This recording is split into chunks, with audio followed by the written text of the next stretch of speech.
ಆತ್ಮೀಯ ವೀಕ್ಷಕರೇ, Royson creations YouTube ಚಾನಲ್ಗೆ ನಿಮಗೆ ಸ್ವಾಗತ. 2026ರ ರಾಜ್ಯ ಮಟ್ಟದ SSLC ಪೂರ್ವ ಸಿದ್ಧತಾ ಪರೀಕ್ಷೆ 2 ಗಣಿತ ವಿಷಯದ ಪ್ರಶ್ನೆ ಪತ್ರಿಕೆಯನ್ನು ಅವುಗಳ ಸಂಪೂರ್ಣ ಉತ್ತರಗಳೊಂದಿಗೆ ವಿಶ್ಲೇಷಿಸೋಣ. ಅಂದರೆ ಇಂದು ನಡೆದಂತಹ ನಿಮ್ಮ ಗಣಿತ ಪ್ರಶ್ನೆ ಪತ್ರಿಕೆಯ ಉತ್ತರಗಳಾಗಿರ್ತವೆ. ಸೊ ಒಂದು ಬಾರಿ ಕೀ ಆನ್ಸರ್ಸ್ಗಳನ್ನು ನೋಡ್ಕೊಳ್ಳಿ ಅಂತ ಹೇಳ್ತಾ ವಿಡಿಯೋನ ಪ್ರಾರಂಭಿಸ್ತಾ ಇದ್ದೀವಿ ಮಕ್ಕಳ. ಫಸ್ಟ್ ಮೇನಲ್ಲಿ ನಮಗೆ ಮಲ್ಟಿಪಲ್ ಚಾಯ್ಸ್ ಕ್ವಶನ್ಸ್ ಇದೆ ಮಕ್ಕಳ. ಸೊ ಮೊದಲನೇ ಕ್ವಶನ್ನು, ಅತ್ಯಂತ ಚಿಕ್ಕ ಅವಿಭಾಜ್ಯ ಮತ್ತು ಅತ್ಯಂತ ಚಿಕ್ಕ ಸಂಯುಕ್ತ ಸಂಖ್ಯೆಗಳ ಮಾಸಾಹ ಕೇಳಿದ್ದಾರೆ. ಇಲ್ಲಿ 8, 4, 2, 1 ಕೊಟ್ಟಿದ್ದಾರೆ ಮಕ್ಕಳ. ಸೊ ಸರಿಯಾಗಿರುವಂತಹ ಉತ್ತರ ಆಪ್ಷನ್ ಸಿ ನಲ್ಲಿರುವ ಉತ್ತರ 2 ಕರೆಕ್ಟ್ ಆಗಿದೆ. ನೆಕ್ಸ್ಟ್ ಸೆಕೆಂಡ್ ಕ್ವಶನ್, ಈ ಕೆಳಗಿನವುಗಳಲ್ಲಿ ಸಮಾಂತರ ಶ್ರೇಣಿ ಅಂತ ಕೇಳಿದ್ದಾರೆ. ಸೊ ಸಮಾಂತರ ಶ್ರೇಣಿ ಅಂದರೆ ಎ ಕಾಮ A+D A+2D ಎಕ್ಸೆಟ್ರಾ ಆ ಫಾರ್ಮಲ್ಲಿ ಇರಬೇಕು. ಸೊ ಇಲ್ಲಿ ಕೊಟ್ಟಿರೋ ಆಪ್ಷನ್ನಲ್ಲಿ ಆಪ್ಷನ್ ಡಿ ನಲ್ಲಿರುವಂತಹ ಉತ್ತರ ಸರಿಯಾಗಿದೆ.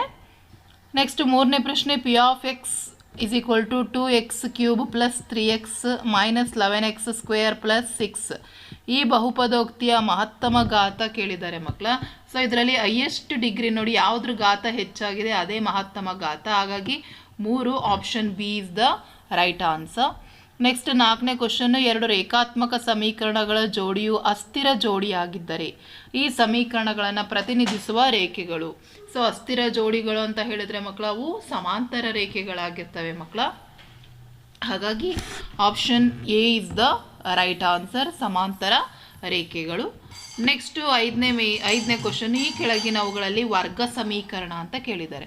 ಸೊ ಕೊಟ್ಟಿರೋದ್ರಲ್ಲಿ ವರ್ಗ ಸಮೀಕರಣ, ಸೊ ಅದು AX² + BX + C ಫಾರ್ಮಲ್ಲಿ ಇರಬೇಕು, = 0 ಫಾರ್ಮಲ್ಲಿ ಇರಬೇಕು. ಸೊ ಕೊಟ್ಟಿರೋದಲ್ಲಿ ಕರೆಕ್ಟಾಗಿರುವಂತಹ ಆಪ್ಷನ್ನು x × x + 1 = 0. ಯಾಕೆಂದರೆ ಇದನ್ನು ಮಾತ್ರ ನಾವು ಬರೆಯೋಕ್ಕಾಗ್ತದೆ x² +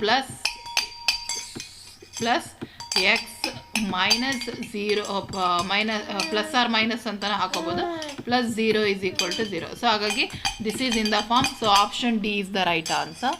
ನೆಕ್ಸ್ಟ್ ಸಿಕ್ಸ್ತ್ ಕ್ವಶನ್, ಕೊಟ್ಟಿರುವ ಚಿತ್ರದಲ್ಲಿ DE ಪ್ಯಾರಲಲ್ ಟು BC ಆದರೆ DE/BC ಯ ಬೆಲೆ ಏನು ಅಂತ ಹೇಳಿ ಕೇಳಿದ್ದಾರೆ ಮಕ್ಕಳ.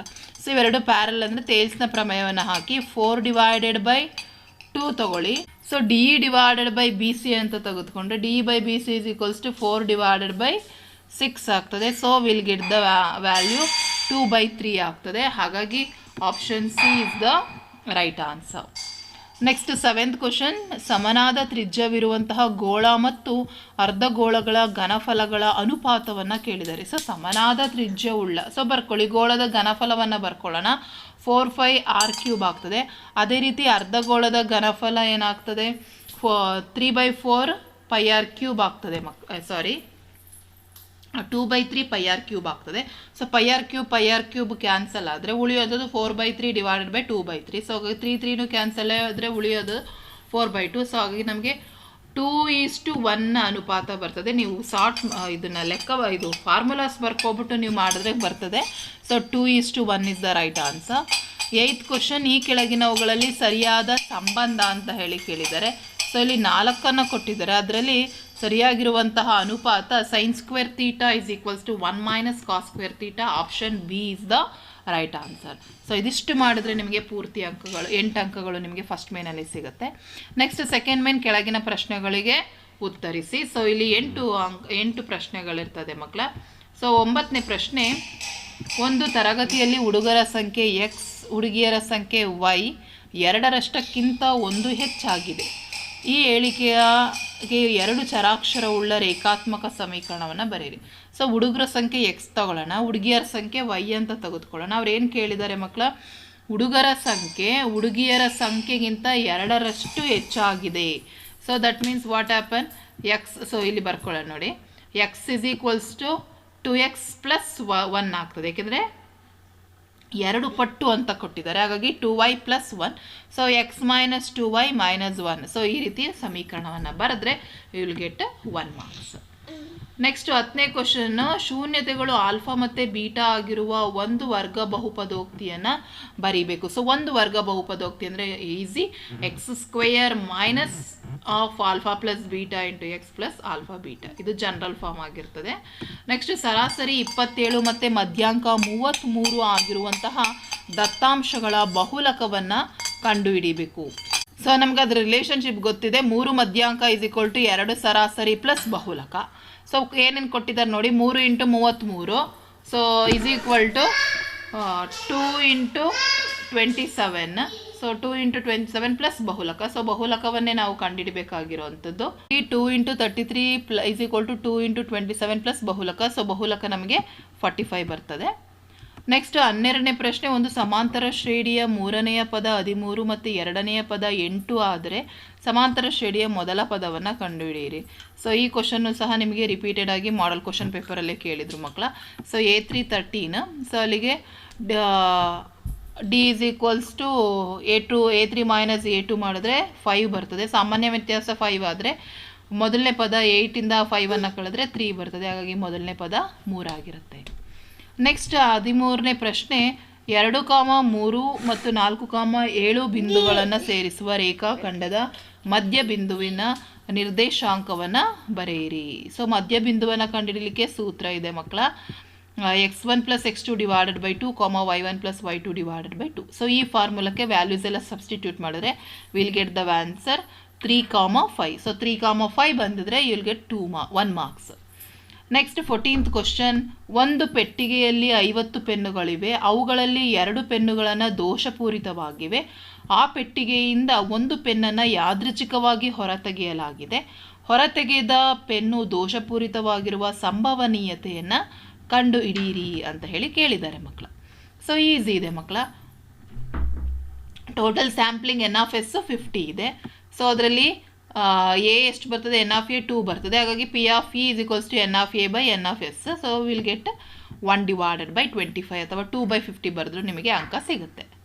ನೆಕ್ಸ್ಟ್ ಕೊಟ್ಟಿರುವ ಚಿತ್ರದಲ್ಲಿ ABC ಮತ್ತು QR ತ್ರಿಭುಜಗಳ ಅನುರೂಪ ಬಾಹುಗಳ ಅನುಪಾತವನ್ನು ಬರಿಬೇಕು ಮಕ್ಕಳ. ಸೊ ಈಸಿ, ಸೊ ನೀವು ಕರೆಕ್ಟಾಗಿ AB divided by QR is equal to AC divided by PQ is equal to BC divided by PR ಅಂತ ಬರೆದ್ರೆ 1 ಅಂಕ ಸಿಗ್ತದೆ. ನೆಕ್ಸ್ಟ್ 16ನೇ ಕ್ವಶನ್ನು, 40 ಸೆಂಟಿಮೀಟರ್ ಇಂಟು 22 ಸೆಂಟಿಮೀಟರ್ ಅಳತೆ ಒಂದು ಆಯತಾಕಾರದ ಕಾಗದದ ಹಾಳೆಯನ್ನು ಸುರುಳಿ ಸುತ್ತಿ 40 ಸೆಂಟಿಮೀಟರ್ ಎತ್ತರ ಇರುವ ಟೊಳ್ಳಾದ ಸಿಲಿಂಡರ್ಗೆ ತಯಾರಿಸಿದೆ. ಈ ಸಿಲಿಂಡರಿನ ತ್ರಿಜ್ಯವನ್ನು ಕಂಡುಹಿಡಿಯಿರಿ. ಸೊ ಅಲ್ಲಿಗೆ ನಮಗೆ 2πr ಸೂತ್ರ ಗೊತ್ತಿದೆ. 2πRh is equals to 40 × 22. So ಅವರೇ ಕೊಟ್ಟಿದ್ದಾರೆ ನಮಗೆ. ಈ ಅಳತೆ ಒಂದು ಆಯತಾಕಾರದ ಹಾಳೆಯನ್ನು ಸುತ್ತಿ ನಮಗೆ ಮಾಡಿರೋದು. ಹಾಗಾಗಿ ಏನಾಗಿದೆ, ಅದರಿಂದ ಅದು ಮಾಡಿರೋದ್ರಿಂದ so 2πRh is equals to 40 × 22 ಮಾಡ್ತೀವಿ. ದೇರ್ಫೋರ್ 22 22 ಕ್ಯಾನ್ಸಲ್ ಆಗ್ತದೆ. ಸೊ 40 ಕ್ಯಾನ್ಸಲ್ ಆಗ್ತದೆ. ಸೊ 7 ಹಾಗೆ ಉಳ್ಕೊಳ್ಳುತ್ತೆ, ಅದನ್ನು ಹಾಗೆ ಬರ್ಕೊಳ್ಳೋಣ. R is equals to 7 divided by 2. So will get 3.5 centimetre. So ಇದಿಷ್ಟು ಒನ್ ವರ್ಡ್ ಆನ್ಸರ್ಸ್ ಕ್ವಶನ್ಸ್ ಆಗ್ತದೆ. ನೆಕ್ಸ್ಟ್ 3rd ಮೇನ್ ಕ್ವಶನ್, ಕೆಳಗಿನ ಪ್ರಶ್ನೆಗಳಿಗೆ ಉತ್ತರಿಸಿ. 17th ಕ್ವಶನ್, 5 + √3 ಒಂದು ಅಭಾಗಲಬ್ಧ ಸಂಖ್ಯೆ ಎಂದು ಸಾಧಿಸಿ. ಸೇಮ್ ಕ್ವಶನ್ ನಂಬರು ಸಹ ರಿಪೀಟ್ ಆಗಿದೆ ಮಕ್ಕಳ. ಸೊ ಫಸ್ಟ್ ಇದನ್ನು 5 + √5ನ ಒಂದು ಭಾಗಲಬ್ಧ ಸಂಖ್ಯೆ ಅಂತ ತೆಗೆದುಕೊಳ್ಳೋಣ. So 5 + √3 is equal to P/Q. So √3 ಆಗಿ ಇಟ್ಕೊಂಡು 5 ಆ ಕಡೆ ತೊಗೊಳ್ಳೋಣ. So √3 is equals to P - 5Q divided by Q. Therefore √3 ಒಂದು ಅಭಾಗಲಬ್ಧ ಸಂಖ್ಯೆ, 5 + √3 ಒಂದು ಭಾಗಲಬ್ಧ ಸಂಖ್ಯೆ ಎಂಬ ನಮ್ಮ ಊಹೆ ತಪ್ಪಾಗಿದೆ. ಹಾಗಾಗಿ ಇದೊಂದು ಅಭಾಗಲಬ್ಧ ಸಂಖ್ಯೆ. ಇದಿಷ್ಟು ಬರೀರಿ ಮಕ್ಕಳ, ನಿಮಗೆ 2 ಅಂಕಗಳು ಸಿಗ್ತದೆ. ನೆಕ್ಸ್ಟ್ ನಮಗೆ ಸಮಾಂತರ ಶ್ರೇಣಿಯ ಮೇಲೆ ಲೆಕ್ಕವನ್ನು ಕೇಳಿದ್ದಾರೆ. 11, 14, 17 ಸಮಾಂತರ ಶ್ರೇಣಿಯ ಮೊದಲ 20 ಪದಗಳ ಮೊತ್ತವನ್ನು ಸೂತ್ರ ಉಪಯೋಗಿಸಿ ಕಂಡುಹಿಡಿಯಿರಿ. ಅಥವಾ 100, 96, 92 ಎಕ್ಸೆಟ್ರಾ 12 ಈ ಸಮಾಂತರ ಶ್ರೇಣಿಯ ಮೊದಲ ಪದಗಳ ಸಂಖ್ಯೆಯನ್ನು ಸೂತ್ರ ಉಪಯೋಗಿಸಿ ಕಂಡುಹಿಡಿಯಿರಿ ಅಂತೇಳಿ ಕೇಳಿದ್ದಾರೆ. ಸೊ ಮೊದಲನೇದಾಗಿ ನಾವು ಮಾಡೋಣ. So 100, 96, 92 etcetera 12. ಸೊ ಅಲ್ಲಿಗೆ AN ಗೊತ್ತಿದೆ, A ಗೊತ್ತಿದೆ, Dನೂ ಗೊತ್ತಾಗಿದೆ. So will get 4. ಹಾಗಾಗಿ AN ಸೂತ್ರಕ್ಕೆ ಹಾಕೊಂಡ್ರೆ A + n - 1 × D ಸೂತ್ರಕ್ಕೆ ವ್ಯಾಲ್ಯೂಸನ್ನು ಸಬ್ಸ್ಟಿಟ್ಯೂಟ್ ಮಾಡಿದ್ರೆ ವಿಲ್ ಗೆಟ್ ನಂಬರ್ಸ್ 22. ಹಾಗಾಗಿ 23 ಸಂಖ್ಯೆಗಳು ಅಲ್ಲಿರುವಂಥದ್ದು. ಅದೇ ರೀತಿ ಆ ಪ್ರಶ್ನೆಗೆ ಆಪ್ಷನ್ ಕೊಟ್ಟು 11, 14, 17 ಮೊದಲ 20 ಪದಗಳ ಮೊತ್ತ ಅಂತ ಹೇಳಿದ್ರೆ SN ಅನ್ನು ಕಂಡುಹಿಡಿಬೇಕು.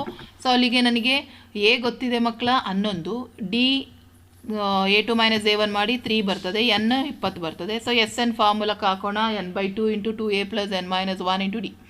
ಸೊ ವ್ಯಾಲ್ಯೂ ಸಬ್ಸ್ಟಿಟ್ಯೂಟ್ ಮಾಡಿದರೆ ವಿಲ್ ಗೆಟ್ 790. ಸೊ ಇದಿಷ್ಟು ಬರೆದರೆ ನಿಮಗೆ 2 ಅಂಕ ಸಿಗ್ತದೆ. ನೆಕ್ಸ್ಟ್ 19ನೇದು ನಿರ್ದೇಶಾಂಕ ರೇಖಾಗಣಿತದ ಮೇಲೆ ಕೇಳಿದರೆ P(5,6) ಮತ್ತು Q(1,3) ಬಿಂದುಗಳ ನಡುವಿನ ದೂರವನ್ನು ದೂರ ಸೂತ್ರ ಉಪಯೋಗಿಸಿಕೊಂಡು ಕಂಡುಹಿಡಿಯಿರಿ. ಸೊ ಇದು x1 y1 ಆಗ್ತದೆ, ಇದು x2 y2 ಆಗುತ್ತದೆ. ಸೊ PQ = ಫಾರ್ಮುಲಾ ಗೊತ್ತಿದೆ, x2 - x1 whole square plus y2 - y1 whole square. So values ಎಲ್ಲವನ್ನು ಸಬ್ಸ್ಟಿಟ್ಯೂಟ್ ಮಾಡ್ಕೊಳ್ಳೋಣ. Will get √25. Therefore PQ 5 ಮಾನಗಳಾಗ್ತದೆ. ಇದಿಷ್ಟು ಆನ್ಸರ್ ಬಂದಿದ್ರೆ ನಿಮಗೆ ಪೂರ್ತಿ ಅಂಕ. ನೆಕ್ಸ್ಟ್ ವೃತ್ತ ಸ್ಪರ್ಶಕ ಎಂದರೇನು? ಒಂದು ವೃತ್ತಕ್ಕೆ ಬಾಹ್ಯ ಬಿಂದುವಿನಿಂದ ಎಳೆದ ಸ್ಪರ್ಶಕಗಳ ಗರಿಷ್ಠ ಸಂಖ್ಯೆ ಎಷ್ಟು ಅಂತ ಕೇಳಿದ್ದಾರೆ. ಸೊ ಡೆಫಿನೇಷನ್ ಮಕ್ಕಳ, ವೃತ್ತ ಸ್ಪರ್ಶಕ ಅಂತ ಹೇಳಿದ್ರೆ ವೃತ್ತದ ಪರಿಧಿಯ ಮೇಲಿನ ಒಂದು ಬಿಂದುವಿನಲ್ಲಿ ಹಾದು ಹೋಗುವಂತಹ ರೇಖೆಯನ್ನು ವೃತ್ತ ಸ್ಪರ್ಶಕ ಅಂತೀವಿ. ಸೊ ಸ್ಪರ್ಶಕಗಳ ಗರಿಷ್ಠ ಸಂಖ್ಯೆ 2 ಆಗಿರ್ತದೆ. ಸಾರಿ, ಇಲ್ಲೊಂದು ಕ್ವಶನ್ ನಾನು ಬಿಟ್ಟೆ ಮಕ್ಕಳ, ಇಲ್ಲಿ ನೋಡಿ. ಕೊಟ್ಟಿರುವ ಚಿತ್ರದಲ್ಲಿ sin c + cos a ನ ಬೆಲೆಯನ್ನು ಕಂಡುಹಿಡಿಯಿರಿ. ಸೊ ಇಲ್ಲಿ 1 ಮತ್ತು √3 ಇದೆ. ಫಸ್ಟ್ ಇದನ್ನು ಕಂಡುಹಿಡ್ಕೊಳ್ಳೋಣ. ಸೊ ಅದನ್ನು ಕಂಡುಹಿಡ್ಕೊಂಡ್ರೆ ನಮಗೆ ಪೈಥಾಗರಸ್ ಪ್ರಮೇಯವನ್ನು ಅಪ್ಲೈ ಮಾಡಿದರೆ will get 2. Therefore sin c ಅಂತ ಹೇಳಿದ್ರೆ ಅಭಿಮುಖ ಬಾಹು ಬೈ ವಿಕರಣ, ಕಾಸ್ ಅಂದರೆ ಪಾರ್ಶ್ವಬಾಹು ಬೈ ವಿಕರಣ. ದರ್ಫೋರ್ 1/2 + 1/2ನೇ ಆಗ್ತದೆ. ಸೊ ಹಾಗಾಗಿ ನಮಗೆ ವ್ಯಾಲ್ಯೂ 1 ಬರ್ತದೆ. ಅರ್ಥ ಆಗ್ತಾ ಇದೆಯಾ? ನೆಕ್ಸ್ಟು 22ನೇ ಪ್ರಶ್ನೆ, 2 ಸಂಖ್ಯೆಗಳ ಮಸಹ ಮತ್ತು ಲಾಸಹಗಳ ಗುಣಲಬ್ಧ 2. ಸೊ ಈ ಕ್ವಶನ್ನು ಸಹ ರಿಪೀಟೆಡ್ ಆಗಿದೆ. ಸೇಮ್ ಕ್ವಶನ್ ಬಂದಿದೆ ಮಕ್ಕಳ, ನಿಮ್ಮ ಮಾಡೆಲ್ ಕ್ವಶನ್ ಪೇಪರಿಂದಲೇ ಕೇಳಿದ್ದಾರೆ. ಸೊ ಹಾಗಾಗಿ ಮಾಡಿರ್ತೀರಾ. ಇವನ್ ನನ್ನ ಪಾಸಿಂಗ್ ಪ್ಯಾಕೇಜಲ್ಲೂ ಮತ್ತು ಸ್ಕೋರಿಂಗ್ ಪ್ಯಾಕೇಜ್ ಎರಡರಲ್ಲೂ ಸಹ ಬಹುನಿರೀಕ್ಷಿತ ಪ್ರಶ್ನೆಗಳಲ್ಲೂ ಸಹ ಕೊಟ್ಟಿದ್ದೆ. ಸೊ ನಿಮಗೆ ಫಸ್ಟು B48 ಬರ್ತದೆ, ಮಾಸಹ 6 ಬರ್ತದೆ ಮಕ್ಕಳ. ಸೊ ಇದಿಷ್ಟನ್ನು ನೀವು ಮಾಡಿದರೆ ನಿಮಗೆ ಕಂಪ್ಲೀಟ್ ಮಾರ್ಕ್ಸ್ ಸಿಗ್ತದೆ. 23ನೇ ಪ್ರಶ್ನೆ, 3x² - 6x + 3 = 0 ಈ ವರ್ಗ ಸಮೀಕರಣದ ಮೂಲಗಳ ಅಪವರ್ತನ ವಿಧಾನದಿಂದ ಕಂಡುಹಿಡಿಯಿರಿ ಅಂತ ಹೇಳಿ ಕೇಳಿದ್ದಾರೆ ಮಕ್ಕಳು. ಸೊ ಅಪವರ್ತನ ವಿಧಾನ ಅಂದರೆ ಗೊತ್ತಿದೆ ನಮ್ಗೆ. ಈಗಲೇ 3x² - 6x + 3 ಇದೆ. ಮಲ್ಟಿಪ್ಲೈ ಮಾಡಿದ್ರೆ 9 ಬರಬೇಕು, ಆ್ಯಡ್ ಮಾಡಿದ್ರೆ -6. ಸೊ ಹಾಗಾಗಿ instead of -6 we will take -3x - 3x. So ಅಲ್ಲಿಗೆ ನಮಗೆ ಇಲ್ಲಿ ಕಾಮನ್ ಇರೋದು 3 ಇದೆ, ಇಲ್ಲೂ ಸಹ ಕಾಮನ್ ಇರೋದು -3 ಇದೆ. ಸೊ ತೆಗೆದ್ರೆ ನಮಗೆ x ವ್ಯಾಲ್ಯೂ 1, ಇಲ್ಲೂ ಸಹ x ವ್ಯಾಲ್ಯೂ 1 ಬರ್ತದೆ. ಅದೇ ಪ್ರಶ್ನೆಗೆ ಆಪ್ಷನ್ ಕೊಟ್ಟಿದ್ದಾರೆ, ಶೋಧಕವನ್ನು ಕಂಡುಹಿಡಿಬೇಕು ಮತ್ತು ಮೂಲಗಳ ಸ್ವಭಾವವನ್ನು ಬರಿಬೇಕು. Question ಬರ್ಕೊಳ್ಳೋಣ. x² + 5x + 6 = 0. So first ಇದು ax² + bx ಫಾರ್ಮಲ್ಲಿ ಇದೆಯಾ, ಬರ್ಕೊಳ್ಳೋಣ. a value 1, b value 5, c value 6. So b² = 4ac. So 5² = 24. So 25 - 24 ಮಾಡಿದ್ರೆ ವಿಲ್ ಗೆಟ್ 1. ಹಾಗಾಗಿ ಇದೇನಾಗಿದೆ, ಡೆಲ್ಟಾ ಶೋಧಕ >0 ಇದೆ. ಅರ್ಥ ಆಗ್ತಾ ಇದೆಯಾ? ಸೊ ಹಾಗಾಗಿ ಇಲ್ಲಿ ನಮಗೆ ವಾಸ್ತವ ಮತ್ತು ಭಿನ್ನ ಮೂಲಗಳನ್ನು ಹೊಂದಿದೆ. ಇಷ್ಟು ಬರೆದ್ರೆ ನಿಮಗೆ ಕಂಪ್ಲೀಟ್ 2 ಅಂಕಗಳು ಸಿಗ್ತದೆ. ನೆಕ್ಸ್ಟ್ 24ನೇ ಕ್ವಶನ್ನು, ಕೊಟ್ಟಿರುವ ರೇಖಾತ್ಮಕ ಸಮೀಕರಣಗಳ ಜೋಡಿಯನ್ನು ವರ್ಜಿಸುವ ವಿಧಾನದಿಂದ ಬಿಡಿಸಿ. ಇದು ಸಹ ರಿಪೀಟೆಡ್ ಆಗಿರೋ ಕ್ವಶನ್ನು. ಸೊ ಇಲ್ಲಿ +y - y ಕ್ಯಾನ್ಸಲ್ ಆಗ್ತದೆ. ಉಳಿಯುವಂಥದ್ದು 5x = 15. ಸೊ x = 3 ಆಯಿತು. ವ್ಯಾಲ್ಯೂನ ಸಬ್ಸ್ಟಿಟ್ಯೂಟ್ ಮಾಡಿ. ಸೊ y ಬೆಲೆ 2 ಬರ್ತದೆ. ಸೊ ಇದಿಷ್ಟನ್ನ ಪ್ರೂವ್ ಮಾಡಿದ್ರೆ ನಿಮಗೆ ಕಂಪ್ಲೀಟ್ 2 ಅಂಕ ಸಿಗ್ತದೆ. ನೆಕ್ಸ್ಟ್ ಥರ್ಡ್ ಮೇನ್ ಕ್ವಶನ್ ಆನ್ಸರ್ಸ್ಗಳನ್ನ ಇದು 3 ಮಾರ್ಕ್ಸ್ ಕ್ವಶನ್ಸ್ ನೋಡೋಣ. 25ನೇ ಪ್ರಶ್ನೆ, P(x) = x² + 6x + 8 ಈ ವರ್ಗಬಹುಪದೀಯ ಶೂನ್ಯತೆಯನ್ನು ಕಂಡುಹಿಡಿಯಿರಿ ಹಾಗೂ ಶೂನ್ಯತೆಗಳು ಮತ್ತು ಸಹಗುಣಕಗಳ ನಡುವಿನ ಸಂಬಂಧವನ್ನು ತಾಳೆ ನೋಡಿರಿ. ಸೊ ಫಸ್ಟು ಈಕ್ವೇಷನ್ ಬರ್ಕೊಳ್ಳೋಣ. ಅಪವರ್ತಿಸಬೇಕು ಮಕ್ಕಳ, ಗೊತ್ತಿದೆ ನಿಮಗೆ. ಅಪವರ್ತಿಸಿದಾಗ ನಮಗೆ 2 ಶೂನ್ಯತೆ ಬರ್ತದೆ. ಒಂದು -4 ಬರ್ತದೆ, ಇನ್ನೊಂದು -2 ಬರ್ತದೆ. So alpha beta. ಸೊ ಇಲ್ಲಿಗೆ ನನಗೆ a value 1, b value 6, c value 8 ಬರ್ಕೊಳ್ಳೋಣ. ಸೊ ಮೊತ್ತ ಆಲ್ಫಾ + ಬೀಟಾ = -b/a. ಸೊ ಹಾಗಾಗಿ ಎರಡನ್ನು ಮಾಡಿದ್ರೆ LCM = RHS ಬರ್ತದೆ. ಇಲ್ಲೂ ಸಹ ಹಾಗೆ ಬರ್ತದೆ. ಹಾಗಾಗಿ ಅವುಗಳ ಸಹಗುಣಕಗಳನ್ನು ತಾಳೆ ನೋಡಿರ್ತೀರ. ಸೊ ಈಸಿಯಾಗಿ 3 ಅಂಕ ಸಿಕ್ಕಿರುತ್ತೆ. ನೆಕ್ಸ್ಟ್ a(1, -5) ಮತ್ತು b(-4, 5) ಬಿಂದುಗಳನ್ನು ಸೇರಿಸುವ ರೇಖಾಖಂಡವನ್ನು x ಅಕ್ಷವು ಯಾವ ಅನುಪಾತದಲ್ಲಿ ವಿಭಾಗಿಸುತ್ತದೆ ಎಂಬುದನ್ನು ಕಂಡುಹಿಡಿಯಿರಿ ಹಾಗೂ ವಿಭಾಗಿಸುವ ಬಿಂದುವಿನ ನಿರ್ದೇಶಾಂಕವನ್ನು ಕಂಡುಹಿಡಿಯಿರಿ ಅಂತ ಹೇಳಿ ಕೇಳಿದ್ದಾರೆ. So first ಬರ್ಕೊಳ್ಳೋಣ. a ಏನು ಕೊಟ್ಟಿದ್ದಾರೆ, b ಕೊಟ್ಟಿದ್ದಾರೆ. ಸೊ p ಗೊತ್ತಿಲ್ಲ, x, 0 ಅಂತ ಹೇಳಿ ಬರ್ಕೊಳ್ತೀವಿ. ಸೊ ಹಾಗಾಗಿ ನಿರ್ದೇಶಾಂಕ ರೇಖಾಗಣಿತ ಇದು ಭಾಗಶಃ ಪ್ರಮಾಣದ ಸೂತ್ರವನ್ನು ಬರ್ಕೊಳ್ಳೋಣ ಮಕ್ಕಳ. ಸೊ ಭಾಗಶಃ ಪ್ರಮಾಣದ ಸೂತ್ರವನ್ನು ಬರೆದುಕೊಂಡು ಇಲ್ಲಿ P(x, 0) ಸೊ x, 0 ಅಂತಲೇ ಬರ್ಕೊಂಡು ಸೊ ವ್ಯಾಲ್ಯೂಸ್ ಎಲ್ಲ ಮಾಡ್ತಾ ಹೋದರೆ will get the answer -3/2, so ಇದಿಷ್ಟು ಬಂದಿರಬೇಕು ನಿಮಗೆ. ಸೊ ನಾನಿಲ್ಲಿ ಎಕ್ಸ್ಪ್ಲೈನ್ ಮಾಡ್ತಿಲ್ಲ. Next after the exam detail ಆಗಿ ಲೆಕ್ಕ ಯಾವ ರೀತಿ ಸಾಲ್ವ್ ಮಾಡೋದು ಅಂತ ಹೇಳ್ತಾ ಹೋಗ್ತೀನಿ. ಈಗ ಜಸ್ಟ್ ಕೀ ಆನ್ಸರ್ಸ್ ಅಷ್ಟೇ ನೋಡ್ಕೊಳ್ಳಿ. ನೆಕ್ಸ್ಟ್ 27ನೇ ಪ್ರಶ್ನೆ, ನಮಗಿಲ್ಲೊಂದು ಆವೃತ್ತಿ ವಿತರಣಾ ಪಟ್ಟಿ ಕೊಟ್ಟಿದ್ದಾರೆ. ಸರಾಸರಿ ಕಂಡುಹಿಡಿಯಿರಿ. ಫಸ್ಟ್ ಅದನ್ನ ನೋಡೋಣ. ಸೊ ಇದರಲ್ಲಿ ನಾವು ವರ್ಗಾಂತರವನ್ನು ಬರ್ಕೊಳ್ಳಿ, ಎಫ್ ಬರ್ಕೊಳ್ಳಿ. ಸೊ ಇದರ ಮಧ್ಯಬಿಂದು ಎಕ್ಸ್. ಸೊ 10, 20, 30, 40, 50 ಇದನ್ನು ಕೂಡಿಸಿ 15 ಬರುತ್ತೆ. ಇವೆರಡನ್ನೂ ಮಲ್ಟಿಪ್ಲೈ ಮಾಡ್ತಾ ಹೋಗಿ ಮಕ್ಕಳ. ಸೊ ಮಲ್ಟಿಪ್ಲೈ ಮಾಡಿದ್ರೆ ನಮಗೆ ಇಷ್ಟು ವ್ಯಾಲ್ಯೂಸ್ ಬರುತ್ತೆ. ಟೋಟಲು 480 ಆಗ್ತದೆ. ಸೊ ಹಾಗಾಗಿ 480/15 ಮಾಡಿದ್ರೆ ವಿಲ್ ಗೆಟ್ 32. ಹಾಗಾಗಿ ಸರಾಸರಿ 32 ಬರ್ತದೆ. ಸೊ ಅದೇ ಪ್ರಶ್ನೆಗೆ ಆಪ್ಷನ್ ಕೊಟ್ಟು ಬಹುಲಕವನ್ನು ಕೇಳಿದ್ದಾರೆ ಮಕ್ಕಳ. ಸೊ ಆವೃತ್ತಿ ಯಾವ್ದು ಜಾಸ್ತಿ ಇದೆ ನೋಡೋಣ. ಎಸ್, ಇದು ಆವೃತ್ತಿ ಜಾಸ್ತಿ ಇದೆ. ಸೊ ಹಾಗಾಗಿ ನಾವು ಇದನ್ನು ಏನಂತ ಹೇಳಿ ತೆಗೆದುಕೊಳ್ತೀವಿ, F1 ಅಂತ ಹೇಳಿ ತೆಗೆದುಕೊಳ್ತೀವಿ. ಮುಂದಿನ ವರ್ಗಾಂತರದ ಆವೃತ್ತಿನೇ F2 ಅಂತ ತಗೋತೀವಿ. ಇದನ್ನು F1 ಅಂತ ಹೇಳಿ ತಗೊಳ್ತೀವಿ. ಸೊ ಇದರ ವರ್ಗಾಂತರವಿರು ಇದನ್ನು ಲೋವರ್ ಲಿಮಿಟ್ L ಅಂತ ತಗೋತೀವಿ. ಇವುಗಳ ನಡುವೆ ಇರುವಂತಹ 5ರಿಂದ 3ಕ್ಕೆ ಹೋದರೆ ನಮಗೆ ಕಳೆದ್ರೆ ಎಷ್ಟು ಬರ್ತದೆ ಮಕ್ಕಳ? 2. ಸೊ ಹಾಗಾಗಿ H2 ಆಗ್ತದೆ. ಇದಿಷ್ಟು ಗೊತ್ತಿದ್ರೆ ಸೂತ್ರಕ್ಕೆ ಹಾಕ್ಬಿಡೋಣ ಡೈರೆಕ್ಟಾಗಿ. ಸೊ ವ್ಯಾಲ್ಯೂಸ್ ಎಲ್ಲ ಹಾಕಿದ್ರೆ will get 3.2 is the answer. So ಇದಿಷ್ಟು ನೀವು ಇದೇ ಥರ ಸಾಲ್ವ್ ಮಾಡಿದ್ರೆ ನಿಮಗೆ ಕಂಪ್ಲೀಟಾಗಿ 3 ಅಂಕ ಸಿಕ್ಕಿರುತ್ತೆ. ನೆಕ್ಸ್ಟ್ 28ನೆಯ ಪ್ರಶ್ನೆ, 1 + sin A / cos A - cos A / 1 + sin A = 2 tan A ಎಂದು ಸಾಧಿಸಿ. ಸೊ ಇದು ಪ್ರೂವ್ ಮಾಡ್ಲಿಕ್ಕೆ ಕೊಟ್ಟಿದ್ದಾರೆ ಎರಡೂ ಸಹ. ಸೊ ಎರಡೂ ಕ್ವಶನ್ಸ್ ನೋಡಿ ನಿಮ್ಗೆ ಹಾಗೆ ಡಿಸ್ಪ್ಲೇ ಮೇಲೆ ಕೊಟ್ಟಿದ್ದೀವಿ. ಸೊ ಆ ರೀತಿಯೇ ಪ್ರೂವ್ ಮಾಡಿದ್ರೆ ನಿಮಗೆ ಕಂಪ್ಲೀಟ್ ಆನ್ಸರ್ ಮಾರ್ಕ್ಸ್ ಸಿಕ್ಕಿರ್ತದೆ. ಫಸ್ಟು LHS ಅನ್ನು ಬರ್ಕೊಬಿಟ್ಟು ಇದರದ್ದು ಲಸಹವನ್ನು ತೆಗೆದುಕೊಳ್ಳಿ ಮಕ್ಕಳ. ಕಾಸ್ ಎ ಮತ್ತು ಇಲ್ಲಿ 1 + sin ಇದು ಲಸಹ ತೆಗೆದುಕೊಂಡು ಮಾಡಿದ್ರೆ ಇದು 1 + sin A ಹೋಲ್² ಆಗುತ್ತೆ. ಇದು cos² A ಆಗ್ತದೆ.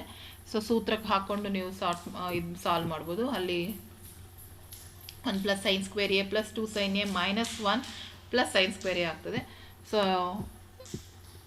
ಇಷ್ಟು ಬರುತ್ತೆ ನಿಮಗೆ. ಎರಡನ್ನೂ ಸಹ ಪ್ರೂವ್ ಮಾಡ್ಬೋದು. ನೆಕ್ಸ್ಟ್ ಇನ್ನೊಂದು ಆಪ್ಷನ್ ಕೊಟ್ಟು 1 + sin A / 1 - sin A. So ಅದನ್ನು ಛೇದ ಅಕರ್ಣೀಕರಣಗೊಳಿಸೋದು ಈ ವಿಧಾನವನ್ನು ಮಾಡಿದರೆ ನಮಗೆ ಇದನ್ನು ಪ್ರೂವ್ ಮಾಡ್ಕೊಬೋದು. ಈಸಿ ಇತ್ತು ಎರಡೂ ಸಹ ಲೆಕ್ಕ. ನೆಕ್ಸ್ಟು 29ನೆಯ ಪ್ರಶ್ನೆ, ಎ ಮತ್ತು ಬಿ ಎಂಬ ಇಬ್ಬರು ವಿದ್ಯಾರ್ಥಿಗಳ ವಯಸ್ಸು ಕ್ರಮವಾಗಿ 19 ವರ್ಷ ಮತ್ತು 15 ವರ್ಷ ಆಗಿವೆ. ಇಷ್ಟು ವರ್ಷಗಳ ನಂತರ ಅವರಿಬ್ಬರ ವಯಸ್ಸುಗಳ ಗುಣಲಬ್ಧ 480 ಆಗ್ತದೆ, ಕಂಡುಹಿಡಿಯಿರಿ. ಸೊ ನೋಡಿ ಮಕ್ಕಳ, ಇದರ ಕಂಪ್ಲೀಟ್ ಕೀ ಆನ್ಸರ್ಸನ್ನು ನಾನು ನಿಮಗೆ ಡಿಸ್ಕ್ರಿಪ್ಷನಲ್ಲಿ PDF ಅನ್ನೇ ಹಾಕಿರ್ತೀನಿ. ಸೊ ಡೌನ್ಲೋಡ್ ಮಾಡಿಕೊಂಡು ಚೆಕ್ ಮಾಡ್ಕೊಳ್ಳಿ ಎಲ್ಲ ಆನ್ಸರ್ಸ್ ಕರೆಕ್ಟಾಗಿ ಬರ್ತಿದ್ದೀರಾ ಅಂತ ಹೇಳ್ತಾ ವಿಡಿಯೋನ ಎಂಡ್ ಮಾಡ್ತಾ ಇದ್ದೀನಿ. Thank you for watching this video.